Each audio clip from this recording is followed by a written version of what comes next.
Alan Cole. I'm co-production designer on the Avatar franchise. I've been involved with the Avatar franchise pretty much from the beginning. I was a concept art director on the first film, and then been serving as co-production designer since 2013 for all the sequels, as well as working on games and attractions and all things Avatar. So I started in Avatar 1 because of a call from Robert Stromberg, who was a good friend that I've been working with quite a bit. And I heard about this exciting top secret James Cameron project that I really wanted to work on. So finally brought in, and I was able to contribute a lot to the design of Pandora, from the floating mountains to the bioluminescence and to the arches. And so that was this amazing experience. And so flash forward several years afterwards, and I'd since become a production designer, and I got an amazing call from John Landau inviting me to come join the team for this epic round of sequels that Jim wanted to do. So it was this super exciting meeting that right off the bat, John read me some of Jim's notes about the Wind Traders, and just the visual of it, the romance of it was just incredibly exciting, and I just wanted to design it right then and there. And so I've been here ever since. So the thing about working on the sequels that was so exciting is that there was a clear roadmap of where we were going. So as a designer, that is very useful so that you can carve out design real estate for different ideas, whether it's something as simple as color versus, more complicated ideas or different biomes. So we did both Avatar Way of Water and Avatar Fire and Ash together as kind of one giant super project. So it was this giant epic chunk of design, and we basically had to come up with it all at the same time. And so while that was a massive challenge, the benefit was being able to do the Mech Hyena, the Ash People, and the Wind Traders all at the same time, so that we could easily differentiate between them. So we knew whatever design real estate each was going to occupy. And, they're each semi-defined by their biome, but also just culturally, we wanted them to be unique. So we knew the Mech Hyena was going to be at the reef, of course, and tropical and beautiful. So we leaned into those colors. So a lot of their accent colors are the cyans, the greens and yellows, little bits of orange in there. And then with the Wind Traders, we knew they were going to be in the skies. And because they're at altitude and in wind, need to be hunkered down a little more. So we wanted them to be a little warmer. And so we embraced more earth tones. So we went more with burgundies and browns and oranges and that sort of thing. And the Ash People, as written by Jim, was just right off the bat, black and white and red. Cool. And then they're in this burnt out wasteland from a volcanic eruption that took out their village. So whenever we can relate a clan to their environment, it's just good storytelling. One example of that was with the Ash People, where as scripted, they still lived in the Ash Wasteland, but it was just kind of just a village on the plains. And for one, I wanted a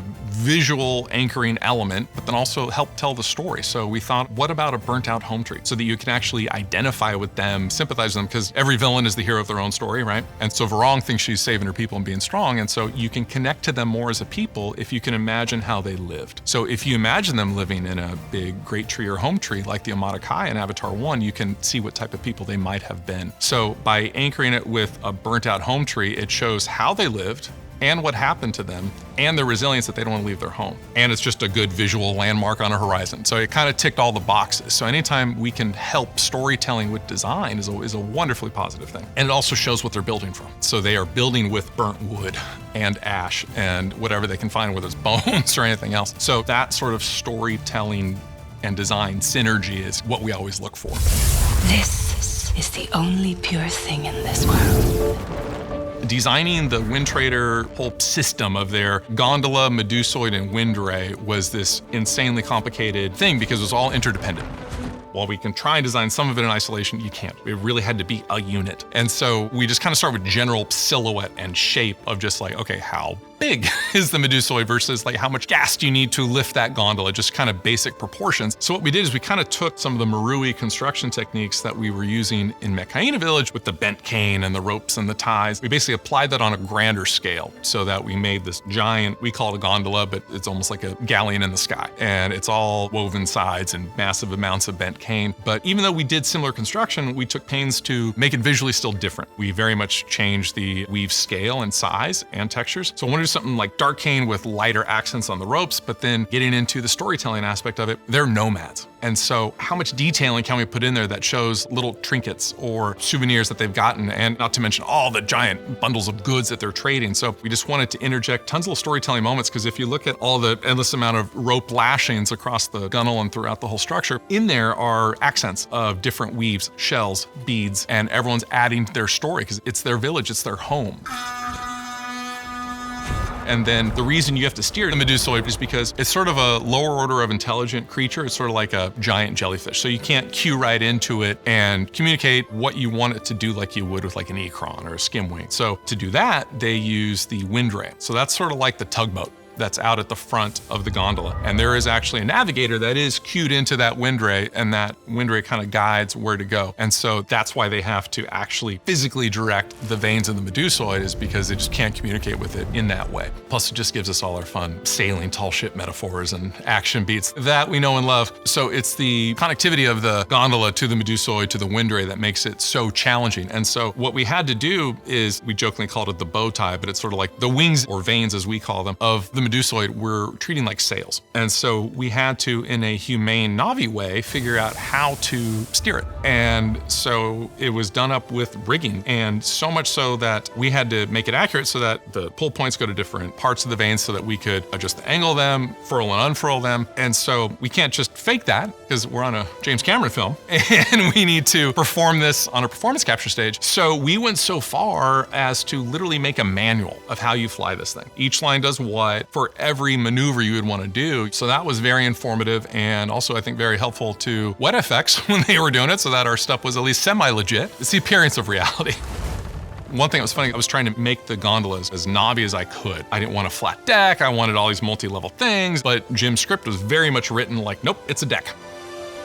He just wanted that simplicity of storytelling, and he knows he could have gone more alien, but it's also that fun metaphor of like, oh, we kind of recognize pirate movie type tropes, and that if you're having people do similar stuff, it immediately connects with you as something relatable and real. So he has a really good instinct of having something be alien enough and inspirational enough, but not so far where that's not relatable. And that's always the challenge. I think as a designer, you just want to go far, go crazy, go over the top, and it's always, okay, you got to do that, now rein it in, and what's going to be relatable. The Wind Traders, they're happy people. It's a good time when the Wind Traders come to town. And so we really wanted to emphasize that with the coloring and the design. And it is this kind of grand spectacle. And as inspired as I was to create it, I wanted people to be as inspired when they see it. It's a grand, happy vision, and it's something aspirational. Like, you want to go on that gondola with them. Ultimately, the Avatar movies are about us, and they're about our life here on Earth. And all it is a fancy metaphor to get us to relate back to our relationships with one another, with Earth, all that stuff, and how we handle the environment. So if you can take your love of the movies and just apply it to each other and the way we treat our planet, then that's the ultimate goal. But no one wants to hear preachy. No one wants to hear any of that stuff. You know, it's a fun action movie, but there is that layer to it that is very gratifying. We cannot be broken! When we're working on an Avatar film, we always say it's science fact, not science fiction. We try and look at everything through like a National Geographic lens instead of a science fiction lens. And while the Wind Traders on paper are a very fantastical idea, it was our job to ground it. And so as much of the tactile reality we can inject in that, we do. And one way we do that is we come at design through many different ways. Good old drawing and painting, but then also sculpture, practical model building, to the highest tech of building stuff in VR. And with the Wind Trader gondola, because it was such a complicated inside, outside, multi-level set with all of like the bent cane hoop structures flowing in and out, it's very hard to visualize with just a drawing or a painting. So those three-dimensional explorations, and particularly in the VR, was massively impactful. But to always ground it, to always keep a truth to it, we try and do as much practical sampling as we can. So we work with What a Workshop, and then also our fantastic, amazing set deck department. We tried to build a bunch of samples and also set pieces because we had to build chunks for Spider to interact with. And I think our set deck team did something like 3,000 feet of custom braided rope of different styles. We have certain braids, certain patterns that we only use with the Wind Traders versus only use with the Mech Hyena. So it comes down to even the weaves to try and tell that story. And it's the type of thing where it's like any one detail you're not gonna pick up, but just hopefully in aggregate, the feel of it is different enough so that you get that it's a different culture. Windward, veins out full!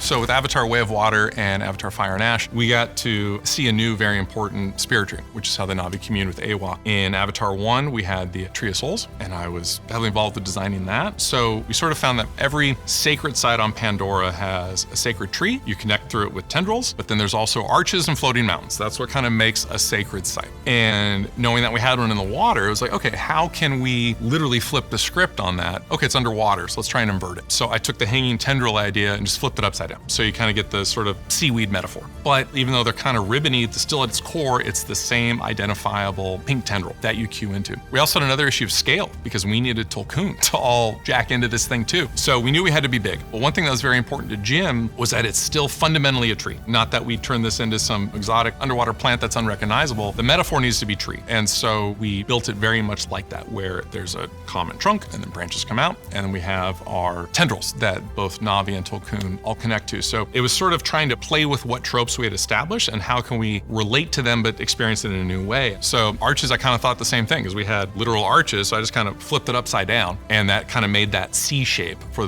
we call it the monument at the Cove of the Ancestors. Because we had kind of struggled where there wasn't a backdrop. There was nothing to make the cove a cove. It was just kind of like some random islands, and it was kind of boring. So anything we can do to kind of give it a visual anchor, and that worked quite well. And then same with the floating mountains. We didn't want the big vertical mountains that we had seen in Avatar 1. We're like, okay, let's go more slab-like. And I was even thinking they might be chunks of those arches. And it served a very important story function, because as scripted, Jim had the characters maneuvering above and below these floating islands. So they just kind of had to be a horizontal aspect ratio. So all those things are both to be new, but also just to serve story. So it's this constant dance between the two, because you can design something and have the coolest thing you can imagine, but if it doesn't serve the story, it's useless. And with film, you have to be so economical with screen time and visual storytelling. Everything needs to serve 2 or 3 purposes. And if you're just cutting away to something just because it's neat, it's never gonna survive. So all the best design serves the story the best. If you're interested in learning more about the development process and seeing a ton of the art that went into the making of this film, please check out The Art of Avatar: Fire and Ash.